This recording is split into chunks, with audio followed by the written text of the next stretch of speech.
I was recently asked why I put so much time and effort into writing and speaking about New Zealand's national security. The same reason you should, I replied. We owe it to our children, nieces, nephews and grandchildren to leave a better, safer country. That starts with a conversation about national security strategy. Because to not do that is indefensible, New Zealand. Welcome back. This is the first of a multi-episode section of the podcast examining the defence of New Zealand. I'm going to be blunt. In a war of commitment, that is, the defence of New Zealand, our current defence force, without help from others, would cease to be a functional fighting force in a matter of hours. That's no reflection of the people within it, who are easily as good or better than those who have gone before. It's simply reflective of the current lack of mass, lethality and sustainability that successive New Zealand governments have allowed to develop. I'm going to discuss, in the first instance, defending New Zealand from a posture of armed neutrality, that is, without any allies. Now, the usefulness of thinking about New Zealand as an armed neutral country is that it establishes the total cost and the implications of defending ourselves. Subtract from that the current capability and you have the gross national security deficit. Then factor in what could be realistically relied upon from our allies if the country was not neutral. That's the net national security deficit. It's based on fact, not what Treasury thinks is an acceptable amount of money to spend, and not what politicians think they can get away with spending. Now, to succeed, New Zealand's defensive posture must be based on an interlocking set of principles. These are firstly self-reliance, being able to produce essentials in time of conflict; deterrence, making an attack on New Zealand not worth the risk; thirdly, detection, situational awareness in all domains; number 4, interdiction, both strategic and tactical; and finally, the ability to sustain continuous, asymmetric, disconnected defensive operations, what I call CADO, within the territory of New Zealand and potentially beyond, what some would call resistance. Importantly, the defensive strategy I intend to begin the discussion on today is about New Zealanders, all 6 million of us, not just a defence of Fortress New Zealand and the 5 million who live there right now, and by 2050 add another million at least to those figures.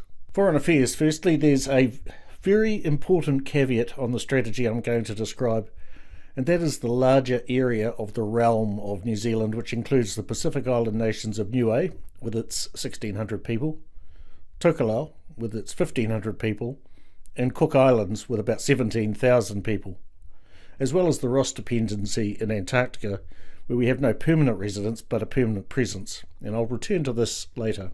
A focus on New Zealanders, rather than geography, has several implications. In particular, it means a substantial increase in our embassies and governmental staff overseas. In principle, no Kiwi should have to seek consular assistance across international borders. It also implies our willingness and ability to deploy force to protect Kiwis in harm anywhere. Now to intelligence and surveillance. While serving in the Middle East, I asked one of our force area specialists what made Israel so formidable in a military sense. He said first, its intelligence community, Mossad, Amman and Shin Bet. They know when things are about to happen. Second, the Air Force. Nothing survives on the ground in the Middle East without air supremacy. Now that was in the late 80s. I would now add to that Israel's undoubted superiority in cyber warfare. This was a conscious decision made at a governmental level not that many years ago. The strategy was founded on an economic, social and national security basis, and harness civilian research and development to build capacity quickly. So let's apply those lessons to New Zealand's defence. We need a larger, more capable intelligence community without the duplication, redundancy and glaring gaps that exist now. We definitely need a culture shift. Guys, Bicycle needs to move beyond practising the drunk man walk and Aussie accent after the hotel room door card shuffle. Our enhanced foreign affairs footprint forms a natural base for some elements of this. But in the fifth gradient of warfare, every citizen and organisation is a target. It makes sense then that they should also be censors, collectors in a national intelligence effort. However, the real gains will come from encouraging and engaging civilian industry, both for commercial and economic gain, and as well as enhanced national security capability. How do you build up and scale up the necessary elements of signals, geospatial, cyber and technical intelligence?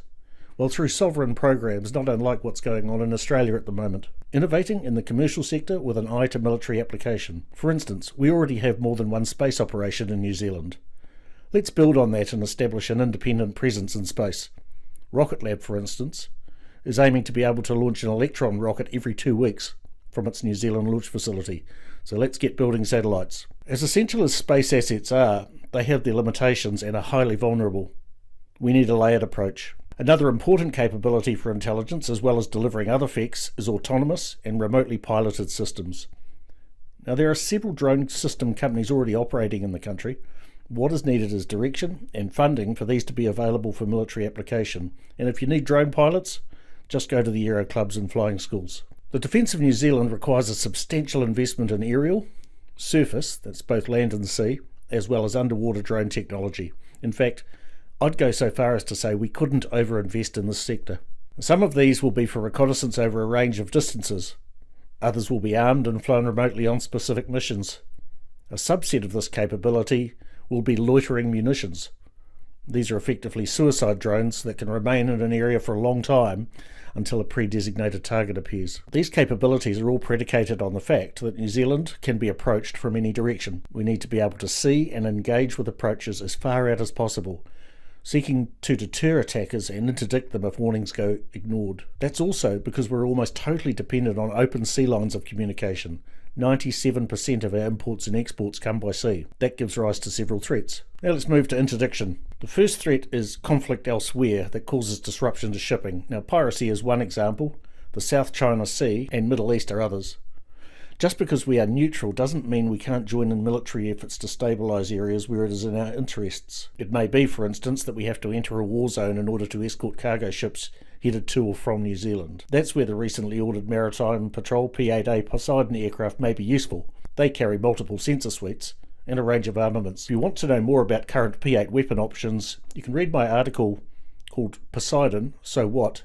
At unclares.com. The problem is that with delivery between 2023 and 2025, there's only going to be 4 of them. On most days, 2 will be available, with others in maintenance or training. That means that the entire squadron is only really capable of sustaining one wartime mission at a time. In 20 years, they'll be redundant. We need far more patrol and long-range interdiction capability. Given the vastness of our strategic area of interest, the ability to sustain at least 3 to 4 long-range patrol tasks suggests between 12 and 16 crewed patrol aircraft will be needed, and I'd welcome someone with more expertise in this area getting in touch with their opinion of what that mix might look like. What's also needed is the complementary unmanned aerial systems. The P-8, for instance, is designed to operate up to 2 unmanned aerial vehicles to extend its range. The design partner at present is the MG-4C Triton, which can operate for 24 hours at a time and see for 2,000 nautical miles. Now, whether it ends up being Triton or something else, perhaps something built in New Zealand, let's maximise the capability by including long-range UAS in the patrol mix. The other part of this equation is the Blue Water Navy. Warships. Let's be blunt, 2 midlife Anzac frigates isn't going to cut it, and we're only one political decision away from having an armed Coast Guard. If you think that this is a problem created purely by the political left, you should check out the views of a former National Party Defence Minister who's fixated on one particular platform, an ice-strengthened Canadian Arctic patrol vessel, as the solution to the country's naval challenges. You can't paint a ship grey and call it a warship. Warships are designed to survive battle damage. They are fast, manoeuvrable, and can defend themselves from a range of threats, and they can deliver lethal effects into planned battle spaces. Offshore and inshore patrol vessels, logistics and support vessels are not warships. There is a role for armed Coast Guard vessels in the mix, as there might well again be a case for armed merchant ships, but that does not constitute a blue water navy. If we're going to deter attacks on and protect our essential supply lines, we need highly capable warships with modern, well-armed helicopters that can defend themselves and deliver lethal effects above, across and below the surface, and a lot more than 2 of them. In a similar vein to aircraft, if New Zealand is to sustain a naval capability, we need at least 4 platforms per mission. That's because while one is on task, another is en route to replace it, a third is in refit, having come off the task, and the 4th is to cover catastrophic failure of one of the other 3. Yes, ships sink, or they're rendered not battle-worthy, or they just plain break down. Remember that 4-to-1 ratio because it appears often in my calculations. That means we need 3 to 4 squadrons of warships to guarantee to be able to do 3 to 4 sustainable tasks.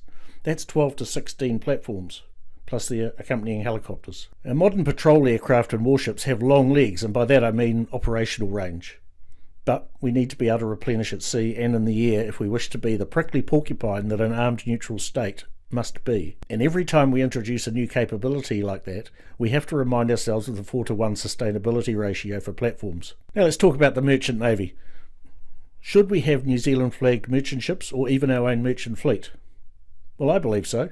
If we're serious about protecting ourselves from disruption, I'm reminded of the old marketing adage, you can have any two of cheap, fast and good. It's the same with our trade route choices, and we can't afford not to have good, within which I include reliable. But just as cruise liners have embedded security crews and onboard self-defence systems, why shouldn't the New Zealand merchant fleet? Since COVID, ships have never been cheaper, but they also haven't been coming here as often and frequently skip the smaller and southern ports. A New Zealand-owned and flagged merchant fleet wouldn't see us as an inconvenience at the end of a very long logistics chain. That means also not just one larger dry dock, but two or more. The more vessels we have around the world means the more choices we have for assisting or evacuating Kiwis in trouble elsewhere. It makes sense for a nation surrounded by ocean to focus on being strong in that environment. Now let's talk about ground force projection. There are a number of situations already described where New Zealand needs the capability to project ground forces. These include conducting, assisting or protecting the evacuation of New Zealanders overseas, protecting military assets abroad including ships, aircraft, ports and airfields, conducting opposed boarding of ships, seizing and holding overseas airheads and beachheads on a temporary basis, and humanitarian assistance and disaster relief. Now these are troops that are skilled in operating from aircraft and ships in all environments. It might be tempting to call them Marines or Commando, but those terms have such different connotations around the world, I'm not going to. They are a balanced force, comprising all the elements typically found in a brigade of around 5,000 troops. This grouping of headquarters elements, 3 battalions, engineers, communications, battlefield aviation, protected mobility and combat service support elements provides significant flexibility for task organisation, ranging from shipborne detachments of a section through to an expeditionary force able to rapidly deploy in New Zealand's area of interest. Without this, we'll face the possibility of an aggressor being able to come in quite close. Take, for example, setting up a forward base on the Chatham Islands. But if you send military assets out, be prepared to reinforce them, replace them, or lose them. So, to have a deployable brigade takes us very quickly to what would have traditionally been thought of as a division, 3 brigades and high-level assets. Now I'd like to go back to that realm I mentioned at the start. In my opinion, we must defend Ross dependency in Antarctica. Otherwise, we lose claim to the area and our southern approaches become more vulnerable. So ships, aircraft and troops must be capable of fighting in that environment. Now the harsh reality of the 3 Pacific Islands is that we could never hope to defend the people scattered across the Cook Islands, Niue and Tokelau. The best option, if they're still carrying New Zealand passports in time of war, is to evacuate them all to the mainland. Well, that's enough for now. I try to keep these episodes under 20 minutes. I've done a brief overview of the longer range defence capabilities I think are required.